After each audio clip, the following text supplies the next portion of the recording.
o mercantilismo seria uma percepção ultrapassada da realidade, certo?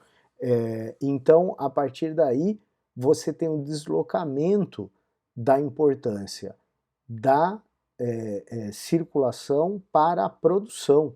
Então, não é acidente nessa concepção que a Inglaterra tenha desenvolvido a indústria, certo? Por quê? Porque a partir desse novo conceito é a produção que vai permitir os ganhos de lucros. Por quê? Porque você está conseguindo turbinar, vamos colocar nesses termos, você está conseguindo turbinar a produção de mercadorias, de uma maneira, num impacto gigantesco. O Maurício Dobb, ele tem alguns trabalhos, não só ele, diversos outros estudiosos sobre esse período da Revolução Industrial e do período da origem dos liberais, que é a fisiocracia. Daí, muito bem, teve alguns alunos que já me perguntaram isso, mas peraí, se tudo está ligado à Inglaterra, direto ou indiretamente, tá? Por que o lema o lema laissez-faire, laissez-passer em francês, né?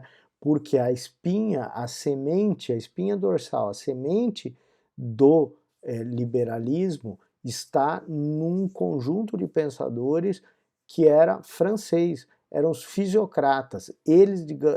Os fisiocratas foram os primeiros analistas para você gerar depois um pensamento de defesa da liberdade ou das liberdades várias, né, para o pensamento europeu, tá? E aí aparecem inclusive alguns incômodos, né? Claro que quando a gente está falando em teoria, você tem uma possibilidade de pensar isso de maneira mais ampla, mas diversos pensadores já apontam que se é liberdade, se trata de algum tipo de liberdade, ou seja, liberdade de quê? De fazer o quê? Geralmente aí você tem no campo político, econômico e social, né? Uma novidade, né? Novidades importantes. Que os liberais vão colocar, vão lutar, vão expressar na sua teoria e que buscam efetivamente transformar destruir todo esse conjunto de valores que o mercantilismo e o governo absolutista representavam, tá? O que a gente pode dizer? A gente pode dizer que o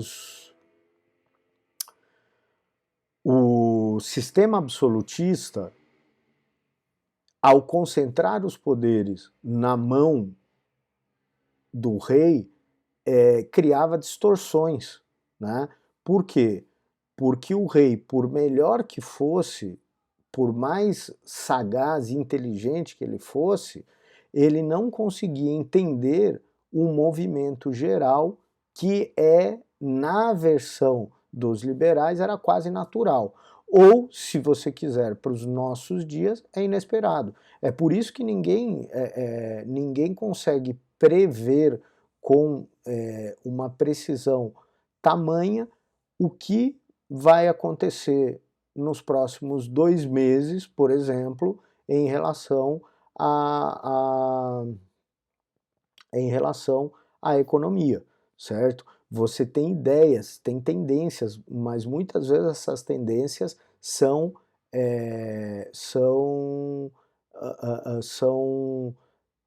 fantasticamente frustradas ou transformadas de acordo com os processos econômicos que estão em atividade permanente, né? Então, é sempre bom lembrar isso. Digamos, tem várias leituras, tem uma leitura culturalista, que é a questão que se centra na questão das ideias, são ideias novas, são pensamentos, quase um desdobramento do iluminismo, o fato de que você em algum momento começa a supor que impor regras à natureza não traz bons resultados, né? Não adianta você querer impor que o dia seja mais longo do que ele efetivamente é, porque isso não vai acontecer. Você pode querer, mas acontecer são outros 500, certo? Então, basicamente, a fisiocracia nasce, né? Nós vamos ter... É sempre bom lembrar o seguinte, tem um trecho aqui, eu vou ler apenas um trechinho curto, para que a gente entenda essa passagem da Idade Média para da crise da Idade Média, né? Na medida em que o crescimento do mercado exerceu influência desintegradora sobre a estrutura do feudalismo e preparou o terreno para o crescimento das forças que iriam enfraquecê-lo e suplantá-lo, a história dessa influência pode ser, em grande parte, identificada com o surgimento das cidades como organizações corporativas ao passarem a possuir independência econômica e política em diversos graus. A influência de sua presença como centros comerciais, principalmente sobre as propriedades menores dos cavaleiros, foi profunda. Sua existência proporcionava uma base para as transações monetárias e, por conseguinte, para o pagamento em dinheiro efetuada pelo camponês ao seu senhor, os quais, entretanto, nunca estiveram de todo ausentes durante o período feudal. Então, só mais um trechinho. Se a pressão da exploração feudal e o declínio da agricultura ajudaram a suprir as cidades com imigrantes, a existência desta como oásis mais ou menos livre numa sociedade que não era livre agia por si só como um ímã sobre a população rural, incentivando o êxodo das propriedades senhoriais para escapar das exações, arrecadações de impostos feudais e o desempenho do papel poderoso da fase de foi o que desempenhou um papel poderoso na fase de declínio do sistema feudal. Então, nós vamos enxergar essas transformações econômicas criando uma pressão e consolidando essa ideia de liberdade. Quem primeiro detectou, os primeiros pensadores que detectaram esse movimento foi um grupo de pensadores franceses que recebeu o nome de fisiocracia. Fisiocracia está ligado neste movimento, tá? Fisiocracia estava ligado porque, ao fazer análise econômica, eles tendiam a associar ao funcionamento do corpo, como um certo apelo ao funcionamento natural das coisas, certo? Inclusive esse termo natural, muito interessante, eu já fiz uma referência a isso em cursos de filosofia. Esse termo natural, ele vem inclusive da filosofia grega. Alguns escritos já apontam, né, essa percepção de que a natureza funcionava de determinada forma. Então, na verdade, os fisiocratas estão, de certa forma, resgatando a percepção de que a natureza funcionava como, vamos colocar, um mecanismo, e que, por mais que a tua vontade, mesmo a do rei, quisesse alterar esse mecanismo, isso era, na verdade, inútil. Ao invés de dar bons resultados, era infrutífera, trazia péssimos resultados. E na leitura dos liberais, que são os herdeiros da fisiocracia, são eles que vão desenvolver as teorias que nós conhecemos como economia clássica, né? O Jean-Baptiste Say, David Ricardo e o Adam Smith, é a tríade de pensadores que vão pontuar basicamente esse conceito de luta e defesa das liberdades em relação a esses diversos campos, tá? Eles atacavam o absolutismo, né? Para os fisiocratas, o que fundamentava o conhecimento econômico era a investigação das leis naturais, com foco na produção agrícola, porque você está falando do período em que era inexistente, especialmente na França, o desenvolvimento técnico industrial, né?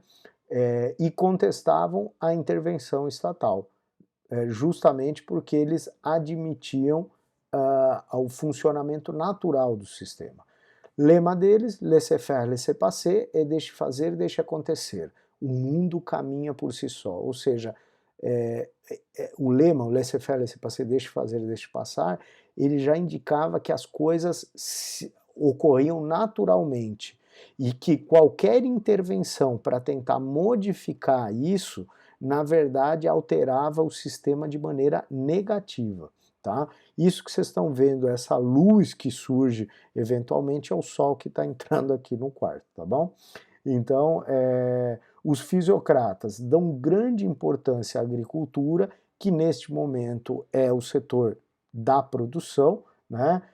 Os liberais vão ter um peso menor, porque eles vão viver outro momento histórico, já um momento da indústria, então, ou seja, do desenvolvimento técnico dentro da fase industrial, né?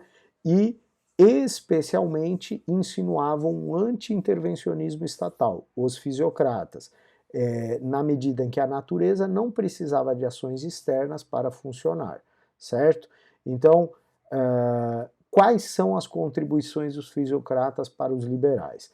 Suas análises buscavam entender a economia como um elemento orgânico e, portanto, não estavam submetidas à vontade do rei, tá? Parte central do trabalho trata do direito à propriedade e, evidentemente, aos frutos das suas atividades, que vai ser um dos princípios fundamentais do capitalismo, certo?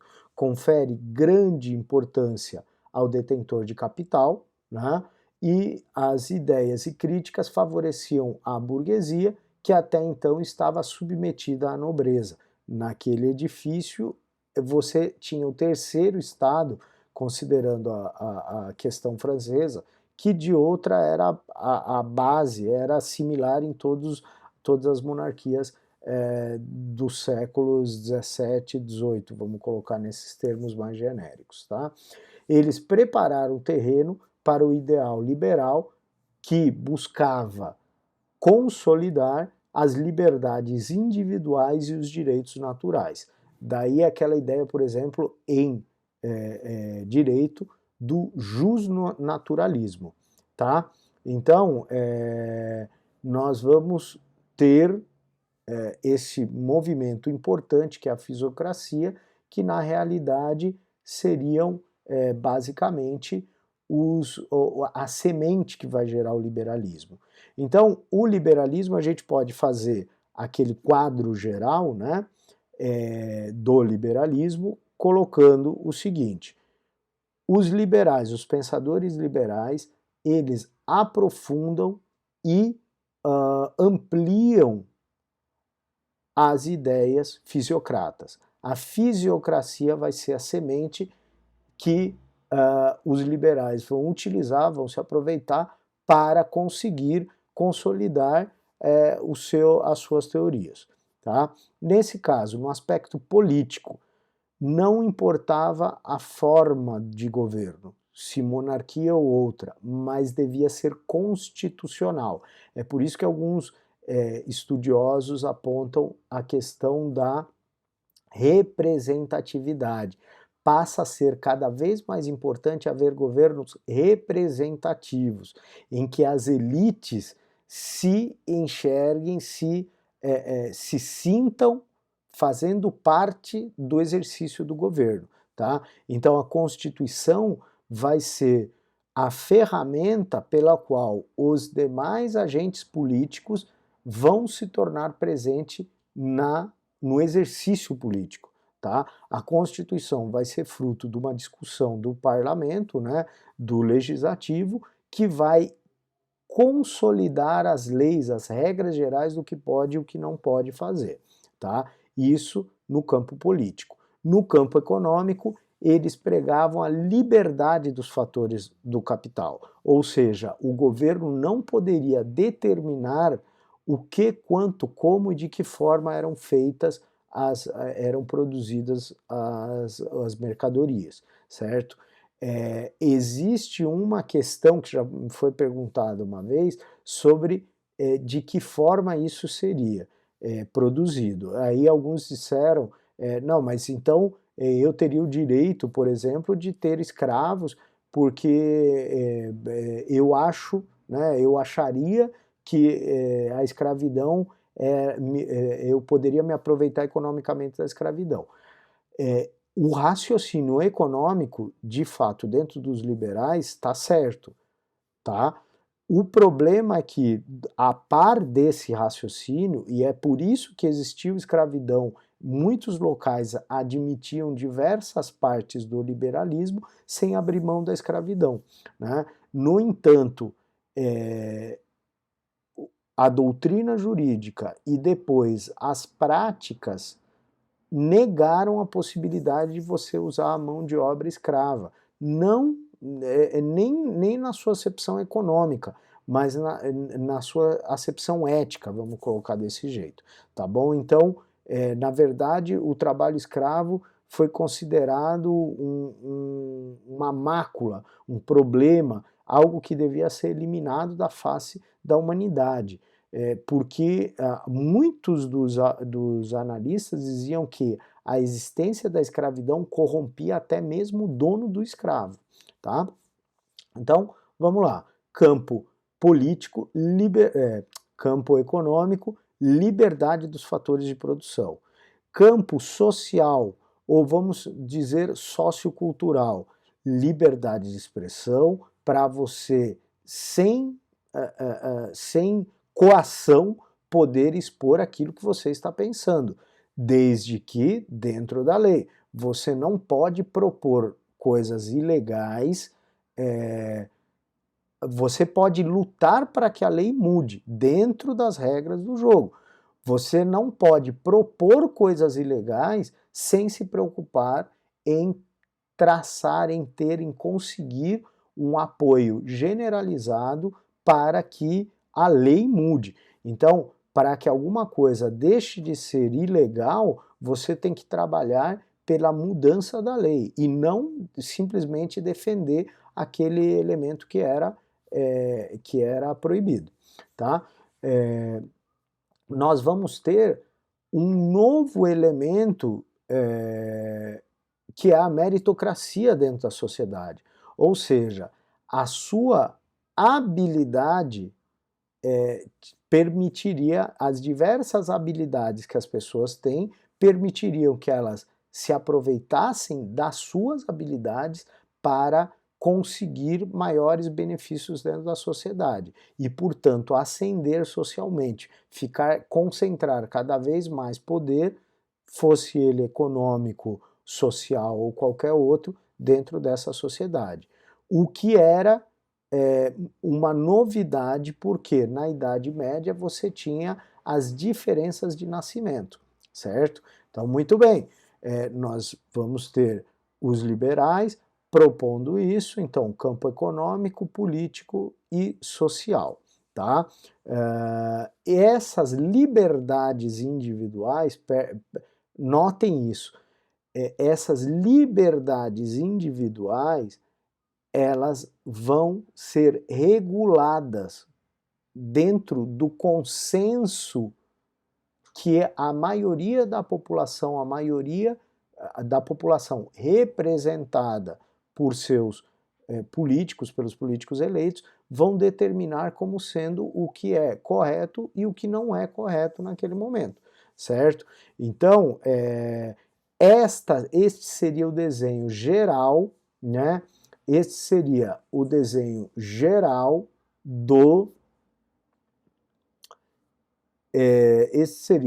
geral do sistema capitalista, do nascimento do sistema capitalista, com todo esse viés liberal, demolindo o prédio do absolutismo, tá? Então, basicamente, o que nós vimos? Desde as características básicas do governo monárquico absolutista até as características do pensamento liberal, passando pela semente que gerou uma série de conhecimentos, uma série de percepções para os liberais. Tá ok? Então, espero ter ajudado, nos vemos e vamos estudando aí no que for possível. Tudo de bom, um abraço, até mais. Tchau, tchau.